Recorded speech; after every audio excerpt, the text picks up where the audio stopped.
Assalamualaikum warahmatullahi wabarakatuh. Perkenalkan, kami mahasiswa Teknologi Pasca Panen Institut Teknologi Bandung akan membawakan sebuah topik terkait mata kuliah mikrobiologi pasca panen, yaitu produk fermentasi.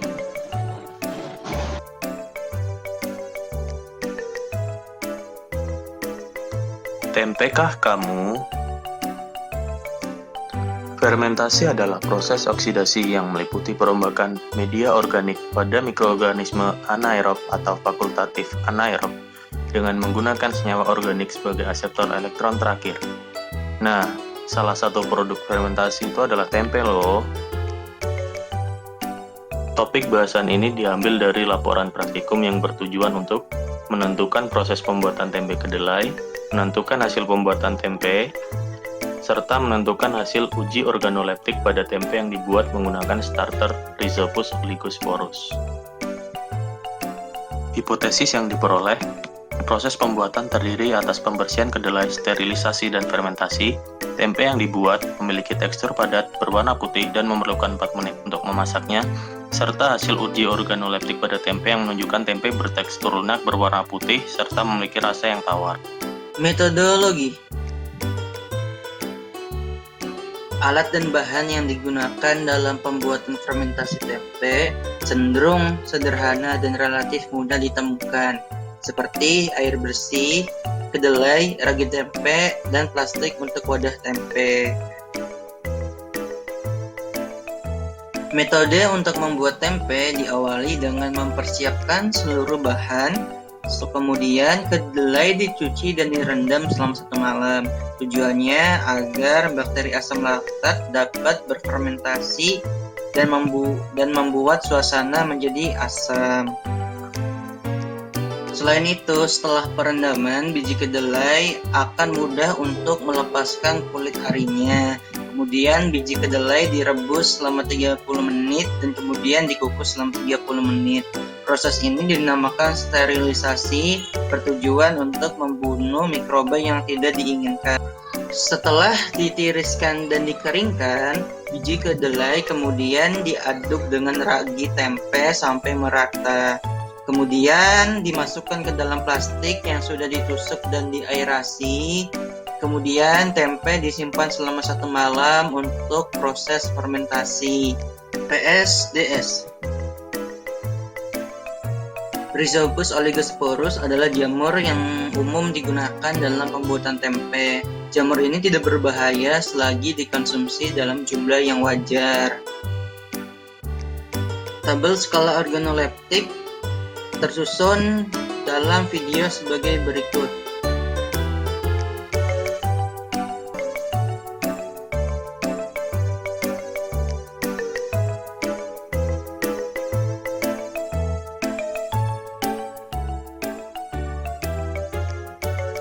Selanjutnya, mari kita simak literatur dan perkiraan hasil. Yang pertama adalah fermentasi mikroba pada makanan. Fermentasi mikroba merupakan salah satu metode tertua dan paling ekonomis dalam produksi dan preservasi makanan. Tujuannya adalah untuk meningkatkan daya cerna dan bioavailabilitas dari makromolekul, lalu meningkatkan nilai nutrisi dan mempersingkat waktu pemasakan. Salah satu contoh makanan hasil fermentasi adalah tempe. Tempe adalah makan tradisional Indonesia yang terkenal di negara-negara barat sebagai produk pengganti daging dalam diet vegetarian dan disajikan sebagai hidangan utama atau sebagai bahan salad. Tempe ditumbuhi oleh kultur dari Rhizopus spp yang berupa miselium putih tebal dan dapat merekatkan biji menjadi padatan yang dapat diiris. Aspek utama dari tempe adalah rasa dan tekstur yang menarik, memiliki sifat gizi tertentu, dan waktu memasak yang berkurang. Apa saja ya mikroba dalam tempe?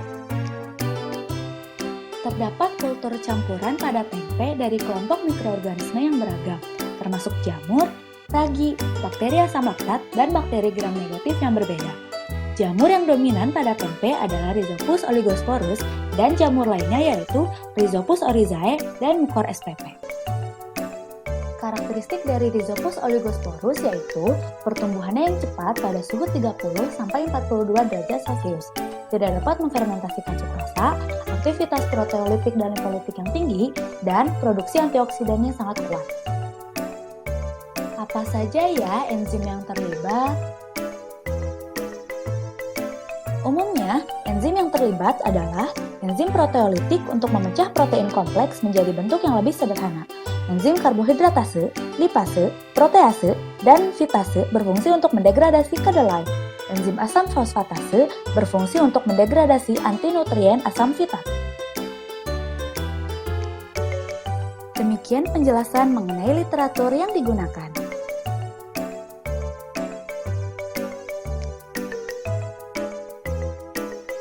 Hasil pengamatan pada hari ke-0, tanggal pembuatan 13 Mei 2020 dan diamati pada tanggal tersebut dengan bahan dasar kedelai dan kultur Rhizopus oligosporus, terlihat substrat atau kedelai belum ditumbuhi oleh Rhizopus oligosporus. Pada hari pertama, tanggal pembuatan 13 Mei 2020 dan diamati tanggal 14 Mei 2020 menggunakan bahan dasar kedelai dan kultur Rhizopus oligosporus. Terlihat substrat atau kedelai mulai ditumbuhi oleh Rhizopus oligosporus. Pada hari kedua, tanggal pembuatan 13 Mei 2020 dan diamati tanggal 15 Mei 2020 menggunakan bahan dasar kedelai dan kultur Rhizopus oligosporus. Terlihat Rhizopus oligosporus bertambah banyak dan muncul spora berwarna abu-abu. Berikut adalah data dari hasil uji organoleptik yang didapat dari 4 panelis dan dirata-ratakan berdasarkan tekstur, rasa, warna, dan bau dari produk tempe pada setiap hari pengamatan. Nah, pada tahap proses pembuatan tempe, pertama, kacang kedelai dibersihkan dan direndam. Yang kedua, kacang kedelai direbus dan dikukus atau proses sterilisasi. Dan yang ketiga, kacang kedelai dikeringkan dan diberi ragi serta dikemas di dalam plastik. Selanjutnya, pada proses pembuatan tempe, hari ke-0 kedelai belum ditumbuhi Rhizopus oligosporus. Hari pertama, substrat kedelai mulai ditumbuhi Rhizopus oligosporus dengan miselium berwarna putih. Hari kedua, miselium yang menutupi permukaan kedelai bertambah banyak dan berwarna putih pekat. Hasil uji organoleptik tempe. Pertama, tempe berwarna putih. Kedua, tempe memiliki tekstur yang lunak. 3. Tempe memiliki rasa yang hambar. Yang keempat, tempe tidak berbau. Kesimpulan dari percobaan ini adalah tempe dibuat dari 3 tahap, yaitu tahap pembersihan kedelai, tahap sterilisasi, dan tahap fermentasi. Produk tempe dapat dibuat dari starter jamur Rhizopus oligosporus dengan hasilnya berwarna padat, mudah diiris, dan berwarna putih hingga pekat. Dan jika ingin digoreng, membutuhkan waktu sekitar 3,5 menit untuk memasaknya. Tempe diamati 2 hari. Pada hari pertama, tekstur tempe masih lunak, rasanya hambar, memiliki warna yang putih dan tidak berbau. Pada hari kedua, tekstur tempe masih lunak, rasanya masih hambar, berwarna putih pekat, tapi memiliki bau khas tempe. Terima kasih telah mendengarkan.